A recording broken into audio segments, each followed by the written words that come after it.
ver, 2021 quedan prácticamente medio año. ¿Cómo financiamos cuando las cifras que estamos hablando dicen que es 8.500 millones de dólares, pero con todos los muertos y heridos, como se dice en el argot popular, se necesitarían algo así como 15.000 millones de dólares para financiar el 2021? ¿Lo podemos lograr? ¿Qué es lo que debemos hacer? A ver, Javier, es una muy buena pregunta porque me permite hacer unas ciertas aclaraciones.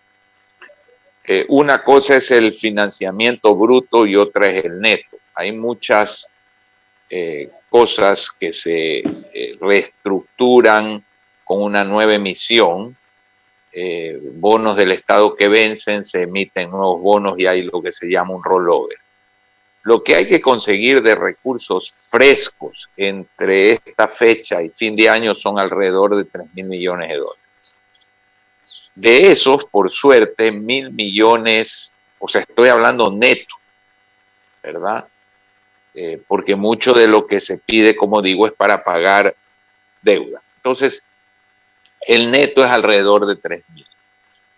Y en esto hay 1.000 millones que van a venir como una lotería, porque el Fondo Monetario hizo una emisión de derechos especiales de giro y al Ecuador, dentro del cupo, le tocan alrededor de 1.000. Hay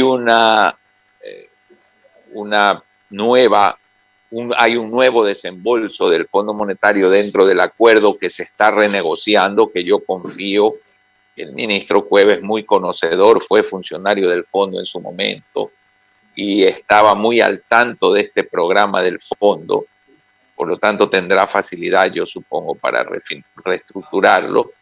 Eso darían 400 millones de dólares más, algo más de 400, y hay desembolsos de los organismos internacionales.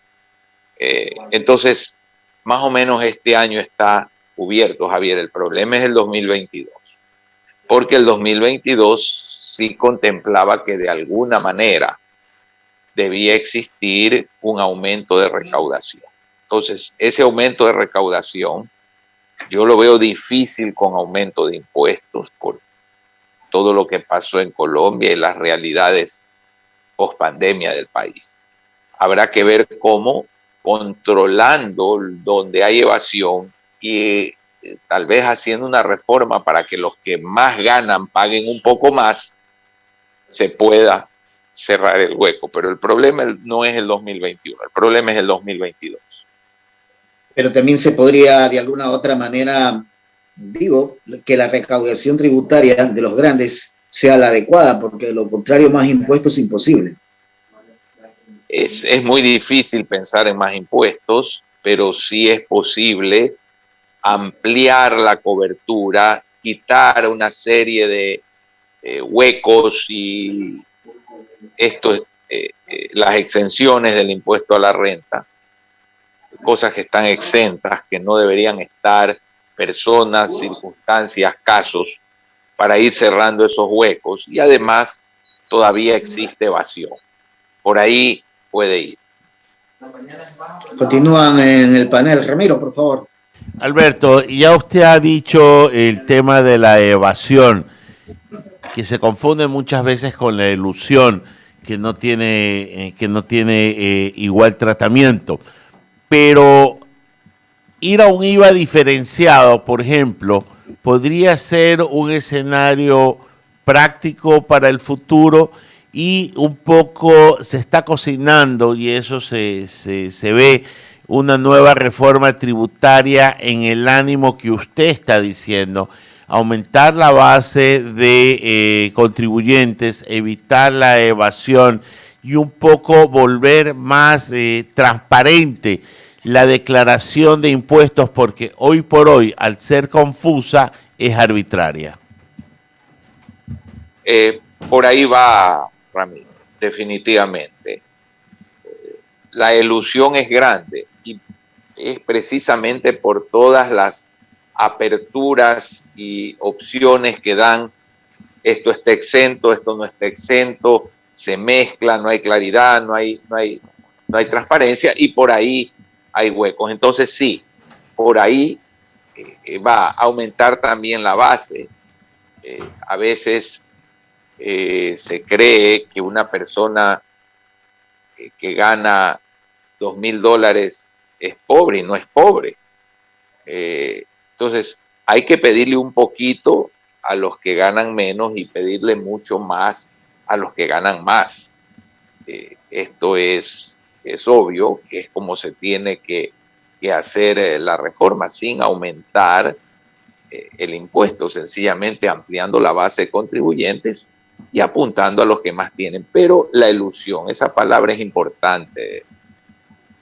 ¿Por qué? Porque hay esquemas legales que se construyen para no pagar, entre comillas, dentro de la ley, pero la intención es no pagar.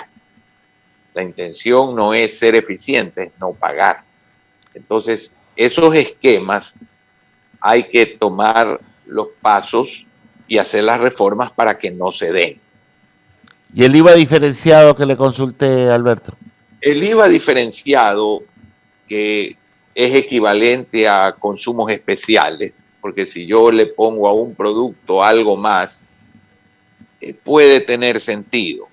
El IVA es mucho menos nocivo que el impuesto a la renta, porque en realidad las empresas ecuatorianas están asfixiadas con un costo laboral que es alto, con un reparto de 15% de utilidades que no existe en otros países, con una reserva patronal que hay que hacer, una reserva actuarial muy alta para la jubilación patronal, que es también muy alta.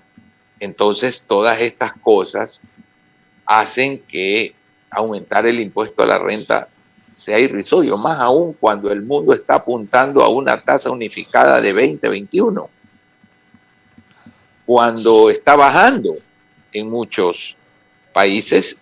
El Ecuador, con los costos adicionales que he mencionado, no puede creer que hay facilidad para aumentar el impuesto a la renta. Entonces, un IVA diferenciado puede ser viable para ciertos productos que no son primera necesidad, que son consumidos fundamentalmente por los que más tienen. Pues usted, que es un hombre que entiende mucho de la buena comida y de la buena comida española, entenderá que pues, algo más que cueste el jamón serrano no va a afectar a las clases populares, porque en la isla Trinitaria no se come jamón serrano, eso es muy caro. Ciertos licores, es decir, hay muchas cosas que pueden recibir un IVA diferenciado, acordándonos que el IVA del Ecuador del 12% es de los más bajos del continente americano, ¿verdad? Sí, Juan Carlos, por favor. ¿Cómo está? Buenos días.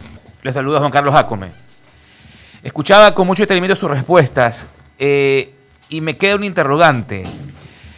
Me parece que es correcto cuidar el flujo de las empresas porque vienen golpeadas, ¿no? Pero cuando miramos a los hogares y pensamos en quizás disminuir la fracción exenta, por lo cual se amplía la base de contribuyentes, también estaríamos afectando de alguna forma el flujo de los hogares. Si bien no subimos la tasa marginal del impuesto a la renta, estaríamos subiéndola en términos relativos a aquel grupo de personas que antes, por temas de fracción exenta, no pagaba impuesto a la renta y ahora lo pagaría. Eso podría tener quizás un impacto social en clase media, ¿sí? Porque definitivamente quien gana $2,000 hoy, digamos que pertenece a una clase media más que a una clase baja. Y la pregunta va en el sentido de, ¿no será más conveniente quizás empoderar a esa clase media, permitiéndole deducir más de sus compras que solo vestimenta, salud, educación y vivienda, y de esa forma convertir, qué sé yo, a 5 millones de consumidores en una especie de fedatarios que revelen ingresos no revelados de una economía sumergida aún más a consecuencia de la pandemia, y que eso genere mayores ingresos tributables que permita de alguna forma generar más ingresos al fisco? Esa es la pregunta, un poco técnica, pero la planteo, ¿no? Estas discusiones de la transparencia son muy complejas. quiero decirle que la efectividad en el cobro del IVA en el Ecuador es de las más altas de Latinoamérica. Es un sistema muy eficiente en el cobro. Lo que en el Ecuador es alto es lo que se llama el costo fiscal, es decir, todas las devoluciones. Yo le doy un ejemplo. La devolución del IVA a las personas de más de 65 años de edad no toman en cuenta la declaración de impuesto a la renta de la persona. A mí me devuelven IVA, que si no me lo devuelven, porque son $90 al mes, creo el límite, no me va a cambiar fundamentalmente la vida. Puede ser que para otras personas mayores de 65 años sí sean importantes esos $90. Entonces, ahí, por ejemplo, para darle un simple ejemplo, hay algo que no debe ser. La devolución del IVA debe estar, para personas de mayores de 65 años, debería estar relacionada con cuánto gana la persona. Por ejemplo, el presidente de la República, porque es público, ha pagado altísimos impuestos porque ha tenido un muy buen ingreso, ¿no? Creo que en 2 años va a tener 65. No tendría sentido devolverle. Porque ¿qué sentido hace devolverle a una persona con ese nivel de ingresos $90 al mes? Pero cuando usted va sumando todas estas cositas, ya se puede hacer mucho dinero. Entonces vuelvo al tema. Abrir más descuentos, más posibilidades de devolución, amplía el hueco, porque en el Ecuador el cobro del IVA es muy eficiente comparado con los países latinoamericanos. En el cobro del IVA no está tanto la evasión, cuanto en los huecos legales que hay y en las estructuras de elusión, como decía Ramiro. Ahí es donde hay que atacar. Alberto, le doy el paso a Lucía Jaramillo, que tiene más preguntas para usted. Gracias. ¿Cómo le va, Alberto? Un gusto poder conversar con usted. Gusto, Ecuador Lucía. quiere regresar o volver al CIADI, que es un espacio de arbitraje tras salir hace 11 años. Ayer veíamos pues, a Ivonne Baki, quien fue ratificada en el cargo, embajadora de Ecuador en Estados Unidos, pues firmar este convenio. ¿Qué significa esto para el Ecuador? Tal vez que haya mucho más confianza por parte de los inversionistas internacionales. Definitivamente un gran mensaje. Tenemos que reconocer que la calificación del Ecuador, y esto lo he dicho varias veces en este programa, en cuanto a seguridad jurídica es una calificación paupérrima a nivel internacional, en los índices más acreditados como el Fraser Institute, el World Bank, el de Davos o el Heritage Foundation. Esa gran debilidad de una inseguridad jurídica en gran medida se solventa cuando un inversionista extranjero sabe que un tribunal internacional y no una corte como la de Chevron, recordemos el caso Chevron, que el Ecuador en el más alto tribunal mundial en La Haya fue declarado un país que manipuló a la justicia para un fallo totalmente doloso. O sea, que el tribunal de La Haya diga, el gobierno ecuatoriano manipuló a los jueces para un fallo doloso. Imagínese lo que eso significa.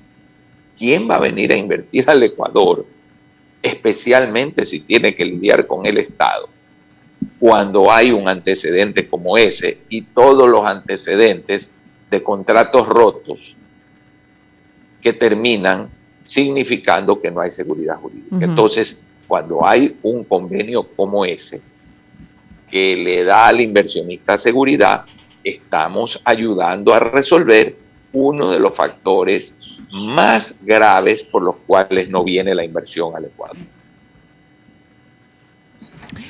Mi compañero Alberto, con más preguntas. ¿Cómo está? Economista, como hombre de academia le quería preguntar algo relacionado a lo que se está viviendo en Nicaragua. Y esto tomando en consideración también Diario El País, que es uno de los rotativos más influyentes en España, pues toma como referencia un informe del Programa de las Naciones Unidas para el Desarrollo, en el que de alguna para poder ubicar una nota en primera plana que advierte que tanto la concentración de poder como la violencia y los sistemas de protección social ineficientes son verdaderos obstáculos para el desarrollo en nuestra región. Y de alguna manera le decía lo del tema de Nicaragua porque hace un momento manifestaba que ya uno no sabe, anochece con una cifra de detenidos, pero amanece con otra. Cada vez es más la presión para dirigentes, ya no solamente políticos, sino empresariales, estudiantes y hasta comunicadores sociales. Con ambas aristas, economista Alberto Dajit, ¿qué nos puede decir o dar como líneas de orientación respecto a esta temática? Bueno, yo viví 20 años en Centroamérica, en Costa Rica. Nicaragua es un país vecino. Conozco muy bien a ese país. Tiene una gente muy abierta, muy sincera. Tengo extraordinarios amigos en ese país y solo puedo sentir dolor de lo que pasa.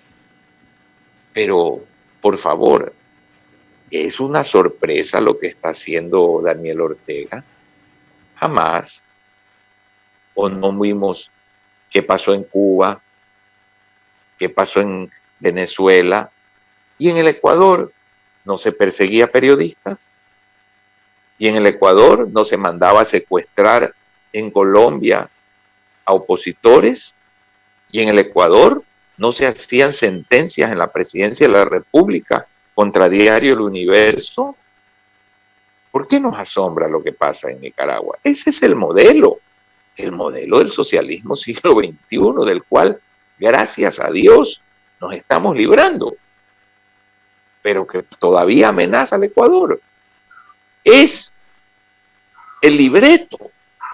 No se va a entregar el poder. No se puede entregar el poder. Una vez que llegas ahí, haces lo que sea y te quedas. Como el señor Ortega sabe, y una buena candidata como la hija de Violeta Chamorro podría ganarle, presa. Y todo otro que saque la cabeza para ser candidato, preso. Y ahora meten preso a alguien que conozco, Luis Rivas, un gran banquero, un caballero que dirige el banco más grande de Nicaragua. Y preso por conspirar para un golpe de Estado. Por favor, es decir, estamos ante un sainete más como el que hizo Evo para evitar que, aunque el pueblo se pronunció en contra de la reelección, él fue a una reelección. Ellos no aflojan, entendamos, no aflojan el poder. Por lo tanto, es doloroso, pero para mí nada sorprendente. Pero justamente en esa línea lo que llama la atención es que ningún esfuerzo que se hace desde la comunidad internacional, la semana anterior hubo la reunión de la Organización de los Estados Americanos, en definitiva lo que nos lleva a pensar es que en este enfrentamiento de populismo versus república, de alguna manera las organizaciones políticas, la sociedad civil, algo debe de hacer justamente en aras de bajar también los temas que tienen que ver con esta brecha en lo social que se ve agudizada con el tema de la pandemia, porque vemos que esa desigualdad social también se vuelve un verdadero caldo de cultivo, economista Dajit. Sí, pero antes de la pandemia y antes de todo lo que ha pasado, Venezuela fue lo que fue, y la Argentina, que era riquísima, con ese populismo pasó de ser a comienzos del siglo XX uno de los 6 países más ricos per cápita en el mundo a ser un país del tercer mundo. En 100 años lo desbarataron e involucionaron. Entonces, no se trata aquí de que la desigualdad genera estas tiranías. Sí, puede generar un populismo, pero hay populismos como el populismo de Velasco Ibarra, que no era un populismo que creía en lo que creen estos señores. Aquí hay algo más. Es un populismo que va a la toma total y absoluta del poder, a la represión y al aniquilamiento total de las instituciones democráticas. Va más allá de la cuestión social. Es un proyecto político para eternizarse en el poder y después hacer a la gente más pobre y más miserable de lo que era cuando comenzaron. Y eso los puede volver más dependientes. Jaime Velázquez, economista Dajid, agradecerle por estos minutos, por estos conceptos, tocando estos temas que son de gran actualidad nacional e internacional. Un fuerte abrazo, gracias por su tiempo. Igual, muchas gracias. El ex vicepresidente de la República, Alberto Dajid.